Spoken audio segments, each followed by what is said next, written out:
বাংলার রাজনীতিতে বুদ্ধদেব ভট্টাচার্য অনুপযুক্ত বলে কি আপনার মনে হয়? না, একদমই না। দেখুন, আমি একটা কথা বলবো, সিপিএম এর আমলে মোটামুটি ভালো ছিল, এখন মানে যা হচ্ছে এগুলো বলার কথা না। পার্থক্য উনি কাজ করছেন, কিন্তু এটা আর বলার কিছু নেই। আমার মতো আমার এমনি মাথার ঠিক নেই, আজকে কেন একটু বাড়িতে অশান্তি হয়েছে, মন মেয়ার ঠিক নেই, আমি ঠিক বলতে পারবো না। সত্যি কথা বলবো না মিথ্যে কথা বলবো? সত্যিটাই বলুন। গুয়ের রিপিট আর ওপিট। মিথ্যে বাদে এত মানে ডিসরেসপেক্টফুল এই যে মুখ্যমন্ত্রী, ওনার তো কোনো ইজ্জতের ভালাই নেই। যে কোনো কাজ করার আগে মুখ্যমন্ত্রী এরকম দাঁড়িয়ে রাস্তার ভিতরে নাচানাচি করে না, ওনার ওটা কাজ না। উনি আজকে এখানে হলো নাচতে চলে গেলেন, ওখানে হলো নাচতে চলে গেলেন। বাংলার রাজনীতিতে বুদ্ধদেব ভট্টাচার্য অনুপযুক্ত বলে কি আপনার মনে হয়? না, একদমই না। উনি ফিটেস্ট লোক, উনি জ্ঞান বুদ্ধিতে সব দিক দিয়েই ভালো, বাংলার জন্য ভালো চেয়েছিল, কিন্তু যারা চুরি চামারি করতে তারা চায়নি, বুঝতে পারছে জিনিসটা, ভালো জিনিসটা কেউ মেনে নিতে চায়নি, সেটাই হয়েছে এখন। দেখুন, আমি একটা কথা বলবো, সিপিএম এর আমলে মোটামুটি ভালো ছিল, এখন মানে যা হচ্ছে এগুলো বলার কথা না। পার্থক্য উনি কাজ করছেন, কিন্তু এটা আর বলার কিছু নেই। আমার মতো আমার এমনি মাথার ঠিক নেই, আজকে কেন একটু বাড়িতে অশান্তি হয়েছে, মন মেয়ার ঠিক নেই, আমি ঠিক বলতে পারবো না। হ্যাঁ, ওনার সময় উনি যে ধরনের পদক্ষেপ বা নানা রকম যা উনি নিয়েছেন বা করেছেন, সেখানে তো সেই জিনিসটা তো এখন তো পাওয়াই যাচ্ছে না। শিক্ষার দিক দিয়ে বলুন বা অন্যান্য যে সমস্ত ব্যাপার ছিল, সমস্ত ব্যাপারেই ওনার ওনার এখন আরো বেশি করে ওনার অভাবটা অনুভূত হচ্ছে। ইনি এখনো অনেক দিন আছেন, আর কাজও হচ্ছে, কিছু ভুলভ্রান্তি তো আছে, যাই হোক সব জায়গায় কিছু থাকে, আর কিছু মনে হয় আমার বলা উচিত হবে না। ধন্যবাদ। সত্যি কথা বলবো না মিথ্যে কথা বলবো? সত্যিটাই বলুন। গুয়ের রিপিট আর ওপিট, সব রাজনীতিক একই। মিথ্যে কথা বলে কি লাভ? আপনি বলেন যে উপযুক্ত কি অনুপযুক্ত, আমার অনুপযুক্ত মনে হয় না, আর বুদ্ধদেব ভট্টাচার্যকে ভালো লাগে। আমি এই জন্য বলবো, কারণ আমার দাদু যখন ছিলেন তখন মাঝখানে জেকে নগরে অ্যালুমিনিয়াম কারখানায় আমার দাদু ছিলেন পোস্টেড। তো তখন কারখানা অনেক বছর বন্ধ ছিল, তো সিপিএম আসার পরে কারখানাটা খোলে। তো it had a positive effect on the upbringing of my mamas and my mother. They could live affluently instead of when my grandfather was not having a job for the past 8 years during that time. So I believe, if Buddhadev Bhattacharya comes, because I suppose he has a much cleaner image than the rest of the CPM leaders of that time's cadre. So if he comes, maybe there'll be a positive change. Yes. না, এই ব্যাপারে আমরা খুশি না, কারণ যেরকম শিক্ষা দীক্ষা, তারপর কাজকর্ম যা হচ্ছে, কোনো দিকে কোনো কিছু নেই, কাজ নেই, শিক্ষিত ছেলেরা বেকার হয়ে ঘুরে বেড়াচ্ছে। প্রথম কথা হচ্ছে, আমাদের রাজ্যে শিক্ষার দ্বারা করে, সেখানে শিক্ষা ব্যবস্থাকে পুরো ভেঙে চুরমার করে দিয়েছেন উনি। শিক্ষার যে শিক্ষামন্ত্রী, তিনি আজকে জেলে, আজকে তার ঘর থেকে কোটি কোটি টাকা উদ্ধার হচ্ছে, এটা কি সাধারণ মানুষ জানে না? মানে যাদের মানে ওনার সঙ্গে যারা আছে তারা যদি গোলমাল করে, তাহলে তো কিছু করার নেই। উনি জেনুইনই আছে।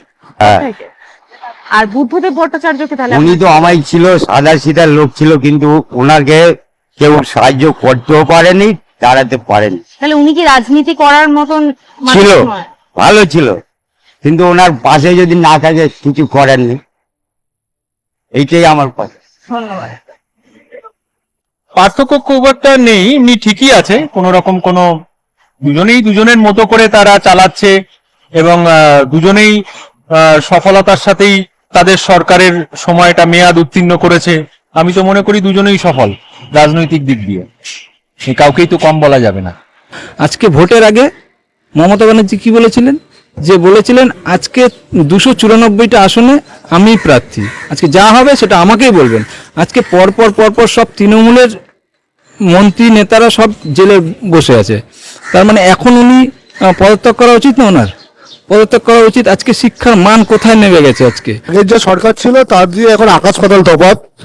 আগে তাও শিক্ষা দীক্ষার একটা জায়গা ছিল, কর্মের একটা জায়গা ছিল, দিদি তো এসেই তো কর্ম আগে হাঁটিয়ে দিয়েছে, টাটা আসছিল, টাটাকেও হাঁটিয়ে দিয়েছে, তা লোকে কি করে খাবে? একটু জ্যোতিবাসী ভালো করেছিল, কিন্তু এখন দিদি আছে, সাফ সুতরা আছে, কিন্তু ওই কাঠমানিটা এইটাই গেলে একটু ভালো হতো। হ্যাঁ এই মেনটা আছে না তো দিদিটা সাফসুফ করেছিলেন পাশে সব ওই খাওয়া দাওয়া করছে দিদি একটু ঠিক আছে লেকিন ওই চামচাম গুলো সব এই They were more organized, these people are less organized, that's all. They are uniformly bad for the society in general. কে এসে আমাকে বাঁচাবে? চাচা আপন প্রাণ বাঁচা, এটাই কর। এত মিথ্যেবাদী এত মানে ডিসরেসপেক্টফুল এই যে মুখ্যমন্ত্রী উনি ওনার তো কোনো ইজ্জতের বালাই নেই। আমরা আলাদা করে এই বুদ্ধবাবুকে যা দেখেছি প্রচন্ড আমার মানে নিজের দিক দিয়ে আমি নিজে বলতে পারি যে আমি ওনাকে মানে খুব সম্মান করি, এমনকি ওনার যেরকম অ্যাটাচুড ওনার যে ইসে এই মানে কথাবার্তা সব দিক দিয়ে এরকম ভদ্রলোক আমি মানে এখনকার জামানায় দেখতে পাচ্ছি না। না আমার মনে হয় যে দুজনেরই প্রশাসনে একটা তফাৎ আছে, এখানে একটু বেশি আমার মনে হয় বেশি করে একটু এটাকে কি বলে ডেমনস্ট্রেশনটা একটু বেশি হচ্ছে, আমার মনে হয় ডেমনস্ট্রেশনটা বেশি হচ্ছে, তাতে লোকজনের চলাফেরাটা একটু প্রবলেম হচ্ছে, যখন তখন একটা শুরু হয়ে গেল ডেমনস্ট্রেশন মোর্চা শুরু হয়ে গেল। আর দেখছি যে যা জিনিস ম্যাডাম করছেন তবুও মানুষের মানে আকাঙ্ক্ষার শেষ নেই। ম্যাডাম যে এখন আমি বলছি এই যে বিভিন্ন লোক যারা কলকাতা এসেছে তারাও কিন্তু এখন আধার কার্ড পেয়ে যাচ্ছে, পাওয়ার কথা নয়, আমি উল্লেখ করছি না যাদের তাদের নাম, কামিং ফ্রম আনাদার কান্ট্রি, ওরাও আধার কার্ড পেয়ে যাচ্ছে। হ্যাঁ, এবং they are taking all the facilities যেগুলো ম্যাডাম দিয়েছেন। ইন্ডিয়ান মানে বেঙ্গলি উইমেন যারা ঘরে বসে আছে ওরা তো বাচ্চা এবং যারা পাওয়ার কথা নয় তারাও পেয়ে যাচ্ছে। পার্থক্য হচ্ছে বলতে এই সরকারে কোনো ভালো কোনো উদ্যোগ নেই, ওই সরকার তো ভালো উদ্যোগ নিয়েছিল শিল্প করার দিকে দিয়ে, কিন্তু সেটা নিয়ে অনেক রাজনীতি হয়েছে, তার জন্য শিল্প হয়নি। শিল্প না হলে ইয়াং ছেলেমেয়েরা কাজ পাবে না, সেদিক দিয়ে পার্থক্য। শিক্ষা ব্যবস্থা আমাদের ওয়েস্ট বেঙ্গলে মোটেই ভালো না, কিন্তু এখনকার তুলনায় তখনকার তাও ইয়ে ছিল। এখন শিক্ষা ব্যবস্থা মানে শুধু রাজনীতি, মারপিট, দাঙ্গা চলছে। ঠিক তো আমরা জানি, আপনারা তো জানেন কে তাড়িয়েছে, কে ওখানে ধান পুঁতবে, ধানের বীজ পুঁতে দিয়ে এসছে, সে তো সবাই জানে। আজকে যারা মানুষ তৈরি করবে, পরবর্তী জেনারেশন তৈরি করবে, সেই জায়গায় আজকে দেখুন তো অযোগ্য মানে শিক্ষক নিয়োগ করেছে। আবার তাদের যখন কোর্ট ওদেরকে চাকরি দিয়ে বরখাস্ত করছে, তখন তারা বলছে যে অযোগ্য শিক্ষকদের জন্য একটা পথ তৈরি করা হবে। তার মানে উনি কিছুই জানেন না, উনি সব কিছুই জানেন। জানার পরেও ওনার পুরো মানে আজকে যে পার্টিটা আছে টোটালটা হচ্ছে তোলাবাজ পার্টি হয়ে গেছে। And a lot of madam হয়তো খুব ভালো, ম্যাডাম মে বি গুড, আমার বিলিভ হয় যে ম্যাডাম ভালো, কারণ I believe in women power, but then ওনার আশেপাশের লোকেরা হয়তো জায়গাটাকে ময়লা করে দিচ্ছে, সেই জন্য হয়তো একটা ইমেজ যেটা টিএমসির আছে সেটা হয়তো দুটো আকাশ পাতাল তফাৎ আছে। আমি পার্থক্য সব দিক দিয়ে খুঁজে পাচ্ছি, চাকরি বাকরির দিক দিয়ে, তারপরে রাজনৈতিক, তারপরে সবকিছুর ব্যাপারে পড়াশোনা অনেক তফাৎ আছে। এখন দেখুন অনলাইন সব হয়েছে, আগেও ছিল, এখনো আছে, টাকা পয়সার ব্যাপার আছে, সবকিছু ব্যাপারে টাকা পয়সার ব্যাপার।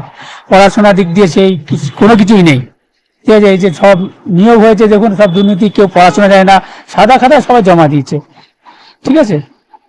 এইগুলি তফাৎগুলো তো অনেকই আছে, সবই তফাৎ আছে। আমরা তো রাজনীতি করি না, যেহেতু যে আছে সেই ভালো, তো যে আছে সেই ভালো, মানুষ যেটা চায় সেটাই না, পরিবর্তন যেমন করেছে সেই রকম।